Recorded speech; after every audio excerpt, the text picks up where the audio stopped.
கருப்பண்டா கருப்பன். நீ கூப்பிடுறது இல்லடா என் பேரு, நான் சொல்றதாடா என் பேரு.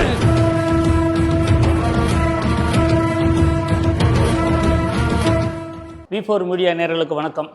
இன்றைக்கி வி கிரியேஷன்ஸ் கலைப்புலி எஸ் ஆனவரோட மேக்ஸ் திரைப்படத்தில் இசை வெளியீட்டு விழா நடந்தது. விழா மிக சிறப்பாக நடந்தது. இந்த விழாவுக்கு திரையுலகில் தென்னிந்திய திரைப்பட வர்த்தக சபை முன்னாள் தலைவர் காட்டா பிரசாத், தலைவர் ரவி கொட்டகரா இவங்கெல்லாம் வந்திருந்தாங்க. இவங்கள போல் தேசிங்கு பெரியசாமி, ராஜ்குமார் பெரியசாமி, மிஸ்கின், ஆர்வி உதயகுமார், இளவரசு, படத்தோட கதையின் நாயகன் கிச்சா சுதீப் மற்றும் திரையுலக பிரமுகர்கள்லாம் மிக சிறப்பாக நடந்தது.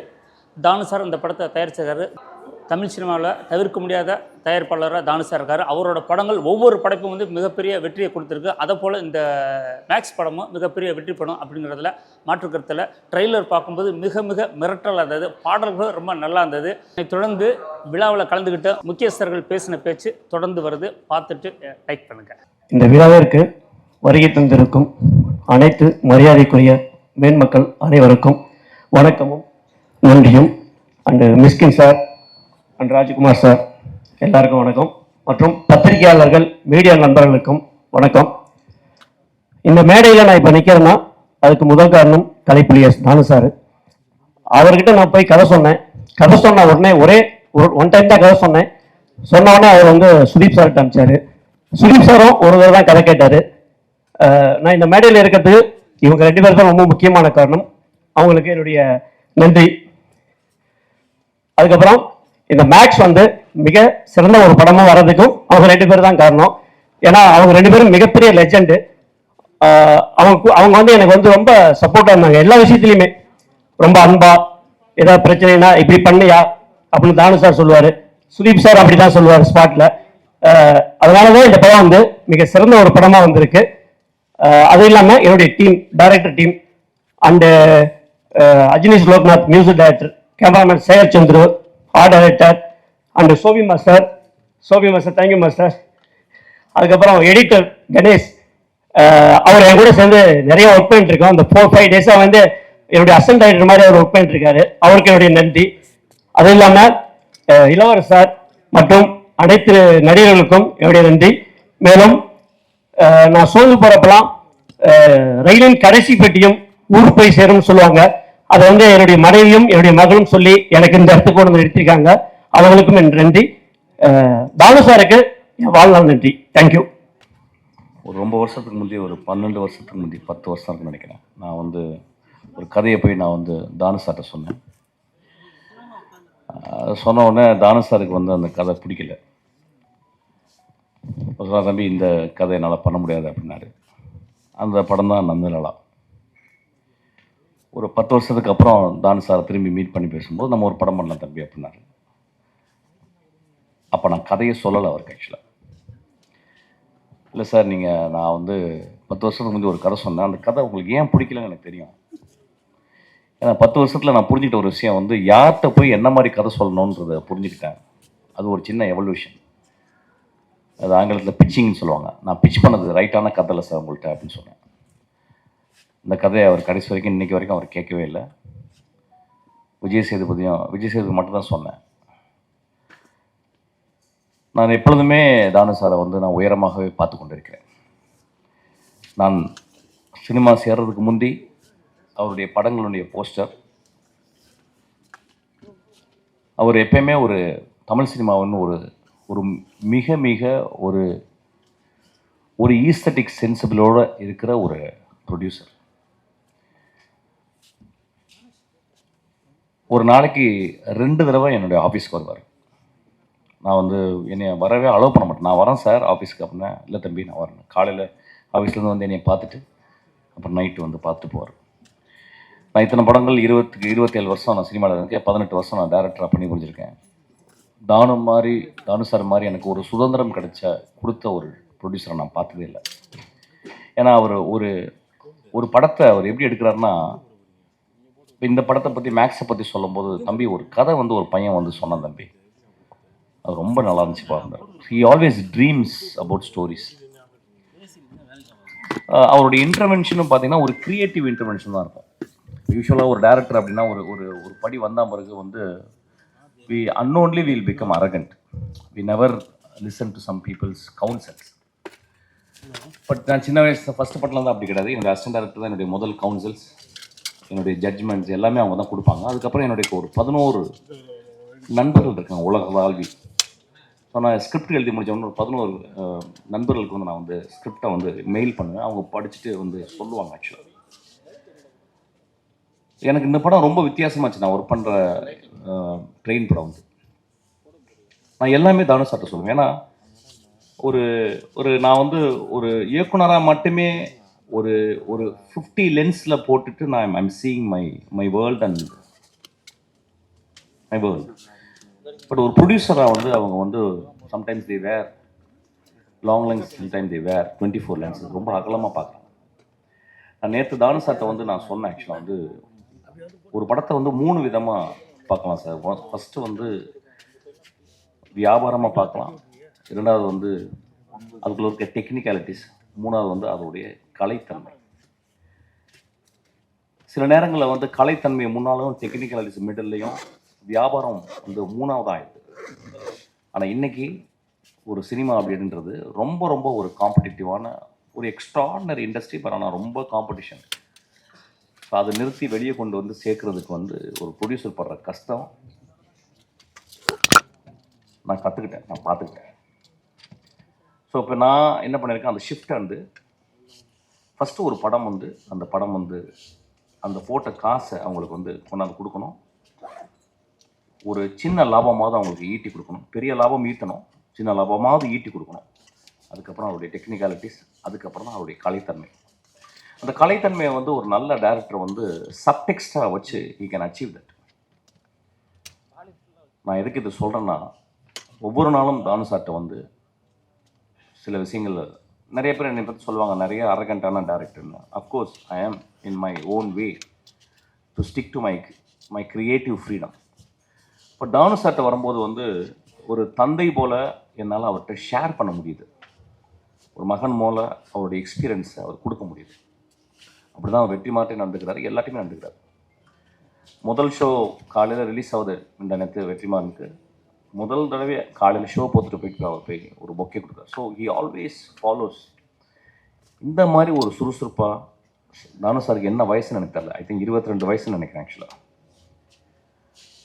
இவ்வளோ சுறுசுறுப்பான ஒரு மனிதனை நான் பார்த்ததே கிடையாது. ஆக்சுவலாக இல்லை வாழ்நாளில் நான் இளையராஜாவை பார்த்துருக்கேன் ஒரு மியூசிஷியனாக. But a producer I have never seen such a most agile and always active. Always வந்து தம்பி இப்படி பண்ணலாம் அப்படி பண்ணலாம். நேற்று கூட ஒரு பாட்டு பண்ணேன், ஒரு பாட்டு பண்ணி போட்டேன் வந்து தம்பி நல்லாயிருக்கு இன்னும் கொஞ்சம். So he gives me more energy. அதை வந்து நம்ம ஒரு க்ரியேட்டிவாக நம்ம எடுத்துக்கணும்னு நினைக்கிறேன். ஆக்சுவலாக எனக்கு இந்த ஒரு this thing I learn from Thanu sir. I am so grateful to you sir. அப்புறம் இந்த படம் பார்த்தேன். இந்த படம் முதல் ட்ரைலர் வரும்போது ஐ நோ கிச்சா, அதாவது எப்படின்னா ஒரு தடவை நான் போய் அவர்கிட்ட கதை சொல்லியிருக்கேன். ரொம்ப வெரி வெரி டீசன்ட் மேன். நான் வந்து I went all the way to Bangalore and I narrated story. He like it. ஆனால் அதுக்கப்புறம் ஏதோ சம்திங் இட் ஹேப்பன், அதெல்லாம் பண்ண முடியல. அப்புறம் ஒரு 30 வருஷமாக 25 வருஷமாக ஒரு ரொம்ப ஸ்ட்ராங்காக அவர் வந்து ஒரு பெரிய ப்ரொட்டாகனிஸ்ட், இங்கே ஒரு பெரிய ஹீரோ அவர் வந்து இப்போ நம்ம அவர் படங்கள் நம்ம வந்து இங்கேயும் பார்க்க போகிறோம். இப்போ வந்து ஒரு படம் வந்து இப்போ வந்து இந்தியா வந்து ஒரு மாநிலமாக ஆயிடுது கிட்டத்தட்ட சினிமா பொறுத்தில். யார் வேணாலும் எங்கேருந்து வேணாலும் அவங்க வந்து ஏற்றுக்கொள்ளப்படுகிறார்கள். அப்படி தான் இருக்கணும். ஆக்சுவலி இப்போ வந்து ஒரு ஹீரோ எங்கள் ஏரியா ஹீரோ அப்படிலாம் கிடையாது. இப்போ வந்து இது வந்து ஒரு கலையாக மட்டுமே சினிமா பார்க்கப்படுகிறது. ஸோ இந்த படம் ரொம்ப நல்ல கமர்ஷியலாக ஓவர் கமர்ஷியலாக இருந்துச்சு. எனக்கு அந்த இயக்குனருக்கு வந்து நான் வாழ்த்துக்களை சொல்கிறேன். There are many kinds of film. Fassbinder எடுக்கிறது ஒரு ஃபிலிம், பெல்லாட்டர் எடுக்கிற ஒரு ஃபிலிம், குரசவா ஒரு ஃபிலிம் எடுக்கிறாரு, பிரசான் ஒரு ஃபிலிம் எடுக்கிறாரு, பொலான்ஸ்கி ஒரு ஃபிலிம் எடுக்கிறாரு, நோலன் ஒரு டிஃப்ரெண்ட் கைண்ட் ஆஃப் எடுக்கிறாரு. நிறைய ஃபிலிம் மேக்கர்ஸ் இங்கே நம்ம இந்தியாவை பார்த்தோம்னா ஷியாம் பனகர்லேருந்து ஆரம்பிச்சுன்னா வெற்றிமாறன்லேருந்து இன்றைக்கி ராம்லேருந்து தியாகராஜன், குமார் ராஜா, இன்றைக்கி மிகப்பெரிய வெற்றி படங்களை கொடுத்த டேரக்டர்ஸ் எல்லாமே. இதுதான் ரைட் ஃபிலிம் அப்படின்றது கிடையாது. ஃபிலிம் அப்படின்றது வந்து நிறைய ஜானரில் இருக்கணும், நிறைய சுவைகளை கொண்டதாக இருக்கணும். ஒரு சாப்பாடு எடுத்துக்கணும்னா வந்து நம்ம we are not just merely surviving to eat ஒரு ஃபுட்டு, அது ரொம்ப டேஸ்ட்டாக இருக்கணும். அதனால தான் வந்து இயற்கையை நம்மளுக்கு டேஸ்ட் பட்டை வந்து நம்மளுக்கு கொடுத்துருக்கு. எக்ஸ்ட்ராடனரி எவல்யூஷனில் நம்மளுக்கு வந்து our tongue has been gifted by the extraordinary taste buds. அது மாதிரி டிஃப்ரெண்ட்டாக நம்ம வந்து பார்க்கணும். ஒரு ஷோலையை பார்த்துட்டிங்கன்னா ஒரு காலத்தில் அதை விட ஒரு கமர்ஷியல் படம் இல்லை. Maybe it was rip off from different films inspire ஆகிருக்கலாம். ஆனால் அது ஒரு மிகப்பெரிய, இன்றைக்கி வரைக்கும் இந்தியாவில் மிகப்பெரிய ஒரு கமர்ஷியல் படமாக ஷோவில் இருக்குது. கமர்ஷியல் படங்களும் பண்ணணும். ஒரு கதாநாயகன் கணவன் மனைவி உறவு, ஒரு கதாநாயகன் அண்ணன் தங்கை உறவு, ஒரு கதாநாயகன் நண்பர்கள் உறவு, இப்படிலாம் இப்படியும் இருக்கணும். ஒரு கதாநாயகன் ஒரு பெரிய வீர சாகசம் செய்யும் ஒரு கதாநாயகனாகவும் இருக்கணும். இந்த படத்தில் அப்படியாப்பட்ட ஒரு கதாநாயகனை தான் பார்க்குறேன். வீர சாகசம் செய்யும் ஒரு பெரும் கதாநாயகனாக இந்த படத்தை நம்ம பார்க்கணும். இப்போ சமீப காலமாக படங்களை ரொம்ப ஸ்ட்ராங்கான ஒரு கிரிட்டிசிசம், கண்டம்னேஷன் எல்லாமே இருக்குது. இதை திரைப்பட இயக்குநர்கள் நம்ம வந்து ஒத்துக்கணும். நான் ரொம்ப யோசிக்கிறேன். ஏன்னா ஒரு காலகட்டத்தில் இன்றைக்கி வந்த எல்லா திரைப்பட இயக்குநர்களையும் அடையாளம் கண்டு சமூகத்துக்கு சொன்னவங்க பத்திரிகைக்காரங்களும் மக்கள் தான். ஸோ வென் ஒரு சினிமான்றது ஒரு பேலன்ஸ், ரொம்ப கான்சென்ட்ரேட்டட், ஒரு வருஷம் 1.5 வருஷம் உட்காந்து ரொம்ப கான்சன்ட்ரேட் பண்ணி கிட்டத்தட்ட ஒரு ராக்கெட் இன்ஜினியரிங் மாதிரி தான். அந்த ராக்கெட் அப்படி தனித்தனியாக செக்மெண்ட்டாக பிரித்து ஒவ்வொரு டிபார்ட்மெண்ட்டும் ஒரு 5 இயர்ஸ் 10 இயர்ஸ் உட்காந்து ஒர்க் பண்ணுறாங்க. ரொம்ப மெட்டிகுலஸாக ஒர்க் பண்ணுறாங்க. அதுக்கப்புறம் எல்லாம் பண்ணி முடிச்சு லான்ச் பண்ண முடியாம பிறகு திடீர்னு ஒரே ஒரு சின்ன ஒரு வயர்னால வந்து அந்த பெரிய ராக்கெட் வெடிச்சிடலாம். அந்த மாதிரி தான் சினிமாவும். ஸோ இது ஒரு concentrated work led by the director, also by the actors, the producers. Sometime mishap ஆகும். ஸோ இதையும் மனதில் கருத்து வச்சுக்கிட்டு நம்ம புரிஞ்சுக்கணும். கிட்டத்தட்ட பத்திரிகையாளரும் நம்மளும் பார்த்தீங்கன்னா ரெண்டு கையை கோர்த்து தான் நடக்கிறோம். நீங்கள் இல்லாமல் நாங்கள் இல்லை, நாங்கள் இல்லாமல் நீங்கள் இல்லை, அப்படி தான் இருக்கணும்னு நான் நினைக்கிறேன். ஸோ சில நேரங்கள் நான் திரும்பி சொல்கிறது, கருணையோடு கொஞ்சம் மனதில் வைத்து அந்த மனிதன் எப்படியாப்பட்ட சினிமாக்களை பண்ணியிருக்கிறான் அப்படின்றத வச்சோம் நம்ம கொஞ்சம் விமர்சனத்தை கொஞ்சம், I am not saying to tone down, I am saying கொஞ்சம் please add little compassion when you criticize a movie. ரொம்ப இம்பார்ட்டன் நினைக்கிறேன். ஏன்னா இன்றைக்கி சினிமாவை பார்த்தீங்கன்னா எனக்கு அவ்வளோ கஷ்டத்தில் இன்றைக்கி சினிமா இருக்குது. நிறைய பேருக்கு தெரியாது. கஷ்டம்னா எப்படி ஒரு சீசனு கூட ஒரு 4 சீசன் இருக்கும். ஆனால் இன்றைக்கி சினிமா அவ்வளோ கஷ்டத்தில் இருக்குது. பெரிய பணங்கள் போட்டு தான் இன்றைக்கி சினிமா பண்ண முடியுது. ஒரு சின்ன படங்களே இன்றைக்கி எடுக்க முடியல. கொஞ்சம் மிஸ் ஆனால் கூட அது வந்து மிகப்பெரிய இழப்பையும் பல குடும்பங்களை வந்து ரோட்டுக்கு கூட்டு வர்ற அளவுக்கு சினிமா ஆயிடுது. ஸோ இதை கருத்தில் கொண்டு நம்ம சினிமாவை ரொம்ப கம்பேஷனோட பார்க்கணுன்னு நான் ரொம்ப தாழ்மையோடு கேட்டுக்கிறேன். இந்த படம் ஒரு மிகப்பெரிய வெற்றி படமாக அமையும். இந்த படமும் ரொம்ப கலை ரீதியாக இன்னொரு ஏரியாவில் ஒரு ஜானரில் இது வந்து ஆடியன்ஸ் வந்து ஹோல்ட் பண்ணோம். இட் ஷுட் அரெஸ்ட், அவங்களோட இன்ட்ரெஸ்ட்டை வந்து இன்னும் அதிகப்படுத்தும். இந்த படம் கிச்சா அவர்களுக்கு மிகப்பெரிய தமிழ் வெற்றி படமாக அமையணும்னு நான் ஆசைப்பட்றேன், வாழ்த்துறேன். இந்த படத்தை இயக்கிய அந்த இயக்குனர், அவர் பேசும்போது தெரிஞ்சது ரொம்ப எளிமையாக இருந்தார். தன் மனைவியும் மகளையும் சொன்ன ஒரு டேரக்டர், அவருக்கு அவர் கிளாப் அடிப்போம். ஆக்சுவலாக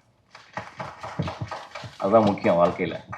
ஆல் த திங்ஸ் எல்லாம் பண்ணி முடித்த பிறகு வாழ்க்கையில் வந்து நம்ம சொந்தங்களுக்கு தான் எல்லாமே பண்ணுறோம். எல்லா குட்டிக்கரணங்களும், சினிமா ஒரு மிகப்பெரிய குட்டிக்கரணம் தான். ஆக்சுவலாக நான் எல்லாம் பண்ணுறதும் என்னுடைய மகளுக்கு தான் ஆக்சுவலி. ஸோ அது மாதிரி அந்த டேரக்டர் சொல்லும்போது எனக்கு ரொம்ப மூவ் ஆகிட்டேன். அதுக்காக இந்த படம் ஓடும் சார், பெரிய ஹிட் ஆகும் சார். வந்திருக்கோம் எல்லாருமே நான் ரொம்ப வாழ்த்துறேன். தானு சார், நீங்கள் எப்பொழுதுமே மனிதர்களை கண்டுபிடித்து அவங்க கதையை கேட்டு அந்த கதையை நேசித்து அந்த படங்களுக்கு வந்து உங்களுடைய சம்பாத்தியத்தையும் உங்கள் உழைப்பையும் நீங்கள் கொடுக்குறீங்க. உங்களுக்கு இந்த இயற்கையை உங்களை பத்திரமாக பார்த்துக்கோங்க சார். இன்னும் ஒரு 50 ஒரு 100 வருஷம் நீங்கள் வாழணும்னு நான் வாழ்த்துறேன் சார். இந்த இயற்கையை சொல்லலாம் வந்து தானு சார் வந்து இப்படி மேடையில் புகழ்கிறாரு அவர் படம் பண்ணுறதுனால அப்படின்னு சொல்லிட்டு, அதில் ஒரு துளி விட உண்மை இல்லை.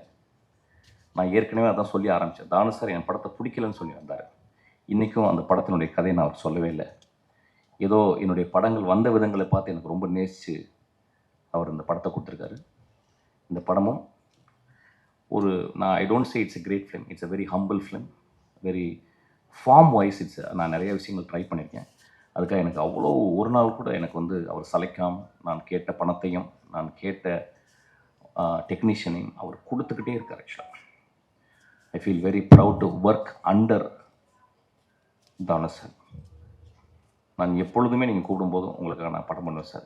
என்ன ஒர்க்கு நீங்கள் கேட்டாலும் அவங்க ஆஃபீஸில் வந்து நான் பண்ணுவேன் சார். Thank you so much. ஒரு 20 சார் எத்தனை வருஷமா சார் நீங்கள்? 25 வருஷமா? ரொம்ப பாந்தமான ஒரு மனிதர். ஆக்சுவலாக நான் எப்போ பார்த்தாலும் ஐ திங்க் தமிழ் சினிமாவின் ஒரு மனசாட்சின்னு கூட சொல்லலாம். ரொம்ப கைண்ட் பீப்புள். அதாவது நாசர் இவரெல்லாம் ஆக்சுவலாக இப்போ கூட காலையில் ஏதோ நாசர் பேசினார். So extraordinary cameraman, an extraordinary actor, an extraordinary human being. Thank you so much.